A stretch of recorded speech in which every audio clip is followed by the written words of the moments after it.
ISIS.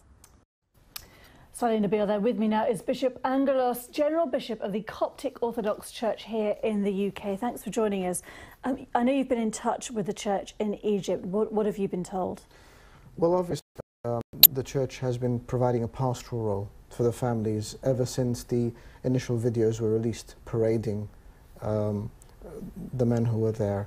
And I called yesterday to confirm that they had actually received confirmation of the death of these men, and they had, sadly. We've got to realize that these were sons, brothers, fathers, and the reason they were in Libya is because of a difficult economic situation.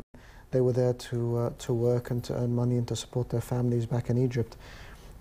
Generally, they come from rural settings, so this will have a vast effect, not only on their own immediate families, but in tight-knit rural settings, it'll have an effect on everyone in the village.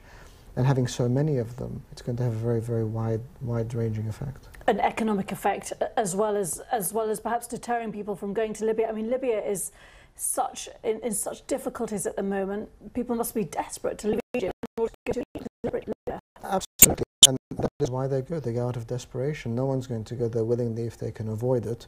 They go out of desperation.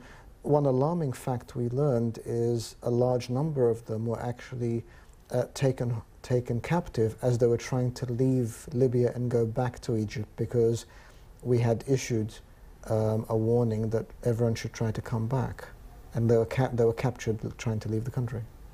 Why do you think these people were targeted? Do you think it was because of their religion or because of their nationality, or both? Oh, it was definitely their religion. There was a statement made in that hideous video that said that this was being done as a retaliation because of what they were calling Coptic Crusaders, a ridiculous notion where Coptic Christians were forcefully converting Muslim women to Christianity, which is just unfounded, unbelievable. If there were Coptic Crusaders, they would have reacted to the burning of churches and attacking of places of worship. That hasn't happened. If anything, there has been incredible restraint and love and forgiveness shown, and that's why I think there is such an outpouring of sorrow and condolence. I'm very touched by the number of messages I've received from people both here in Britain but also internationally, who know the nature of Coptic Christians in Egypt, know the nature of the challenges they've faced, and know that they're not a people who will retaliate. Can you tell us a bit about your church briefly, and about how difficult it is? How are people feeling? How do you think this will affect people in Egypt now? Well, Christians have been in Egypt since the 1st century, and for centuries we've experienced one sort of persecution or another, but it's a resilient church. It's a church that has lived peacefully and has continued to exist with this very difficult and challenging backdrop.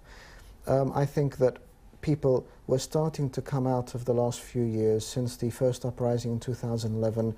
Matters were starting to become a little bit more settled, but with this, there's just been so much pain brought about it. It's been so much pain because it's touched so many people in so many different ways.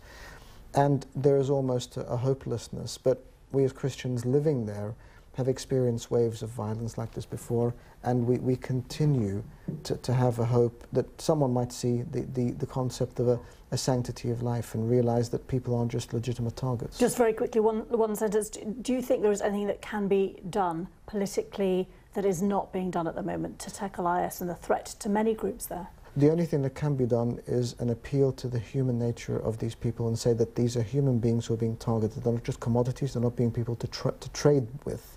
They're actually human beings who have families and who have lives, and you are taking a life, if these are religious people, you are taking a life that is precious in the eyes of God, and nothing can legitimize his